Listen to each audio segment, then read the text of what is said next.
We've seen when combining one value of a discrete random variable with another value from a second random variable that these are the formulas for computing the joint parameters. Combining normal distributions works the same way. Expected value, which is mean average, is found by adding the means or expected values together. For this, the variables do not have to be independent. Standard deviation is found by adding variances to get the correct variance and then taking the square root. Independence is required for us to trust the standard deviation formula. A local coffee shop allows customers to grind coffee into a regular bag or a large bag. The weights of coffee in the regular bags are normally distributed with a mean of 12.6 ounces and a standard deviation of 0.4 ounces. The weights of large bags are normally distributed with a mean of 16.8 ounces and standard deviation of 0.5 ounces. If one randomly selected bag of regular coffee and one randomly selected bag of large coffee were combined, find the probability that the sum of the weights exceeds 30 ounces. We cannot solve this by trying to dream up all combinations of weights from each distribution separately. Instead, we need to find the joint probability distribution.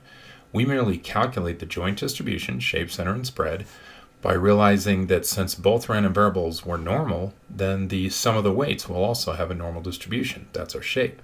We can add the means to get the new mean of 29.4 ounces, and we can find the square root of the sums of the variances to calculate the joint standard deviation of 0.64 ounces. Make sure you conceptualize this joint distribution. Every score on the x-axis is the sum of weights of one regular bag and one large bag. For example, the 28.0 implies the sum of the two bags is 28 ounces. This could literally occur with an infinite number of combinations. One possible scenario would be a regular bag weighing 12.22 ounces and one large bag weighing 15.78 ounces. Once we identify the joint distribution, this is a typical probability involving a normal distribution.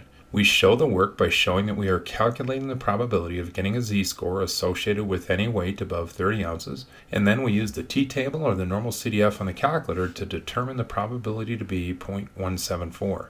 Question: was it okay to conclude independence of the weights for the sake of calculating standard deviation? Answer: yes, since we randomly selected one of each. However, if what we randomly selected was the same customer and then we used both of her weights, these would not be independent weights. We would not expect random fluctuation about the mean in both cases. For example, she might be the type of customer who likes to fill the bags as full as possible.